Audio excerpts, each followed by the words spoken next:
ইদানিং তাবিজ নিয়ে সরগরম অবস্থা, এক্ষেত্রে সঠিক মাসলাক কি জানতে চাই, আশা করি একটু সবিস্তারে বিষয়টি ক্লিয়ার করবেন।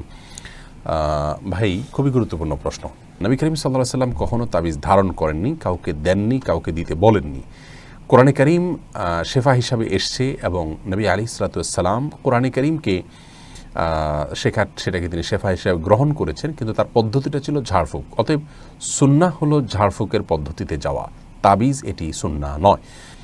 তাবিজের বিষয়ে আমরা যে মতটিকে সবচেয়ে বেশি শক্তিশালী এবং বিশুদ্ধ মনে করি দলিলের দিক থেকে, সেটি হলো যদি কোরআনে কারীমের কোনো আয়াত দিয়ে তাবিজ লেখা হয়, হাদিসে বর্ণিত কোনো দোয়া লেখা হয়, বিশেষ করে কোরআনে কারীমের কোনো আয়াত যদি লেখা হয়, তাহলে সেক্ষেত্রে এই তাবিজ মানুষের শরীরে ধারণ যদি কেউ করে এবং তার বিশ্বাস যদি থাকে যে আল্লাহ রাব্বুল আলামিন মূল আরোগ্যদাতা, আল্লাহর কালাম, এটির মাধ্যমে আমি আরোগ্য লাভের চেষ্টা করছি, আশা করছি শুধুমাত্র, তাহলে সেক্ষেত্রে এই তাবিজকে ইমাম ইবনে তাইমিয়া রাহিমাহুল্লাহ সহ অনেক উলামায়ে কেরাম জায়েজ বলেছেন। এটিকে আমরা জায়েজ মনে করি।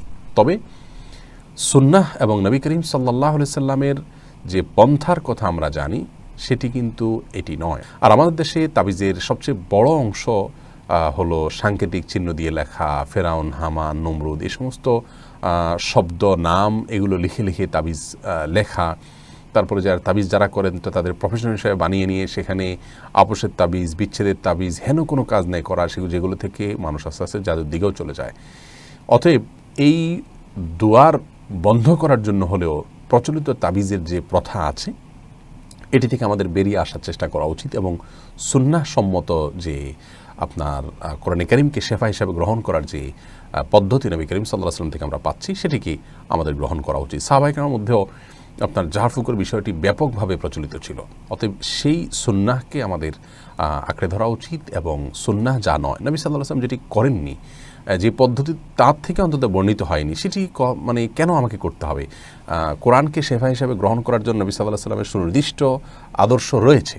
অতএব সেটিকে গ্রহণ করাই হলো নিরাপদ। আর দ্বিতীয়ত হলো তাবিজের মাধ্যমে জায়েজ তাবিজের ফাঁক দিয়ে জায়েজ তাবিজ যদি 5% হয় বা 10% হয়, আর 90% হলো নাজায়েজ এবং হারাম তাবিজ, শিরকপূর্ণ তাবিজ, সেরকম তাবিজগুলো ধারণ করলে সেটি শিরকের গুনাহ হবে, যেমনটি নবী সাল্লাল্লাহু আলাইহি ওয়াসাল্লাম তার হাদিসে বিভিন্নভাবে বলেছেন।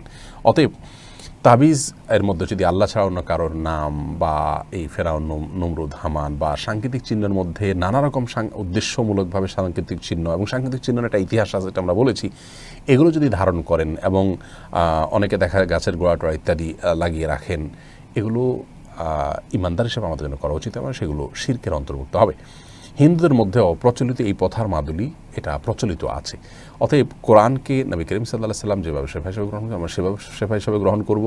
তাবিজ এটা একটা অনেক লোকের এটা তাবিজ দেওয়া এটা ব্যবসায় পরিণত হয়েছে, এটা একটা পেশায় পরিণত হয়েছে এবং পেশা এবং পয়সার তাগিদে আপনার হেন কোনো অপকর্ম নাই যেটি তাবিজের ব্যবসায়ীরা তারা করেন না, ইল্লা মার রাহিমা রব্বি, খুবই কম পরিমাণ মানুষ বাদে। অতএব যেখানে বেশিরভাগই হয় অন্যায়, সেই পথটির বন্ধের দিকে আমাদের বোধ হয় যাওয়া উচিত। আল্লাহ তাআলা আমাদেরকে বোঝার তৌফিক দান করুন।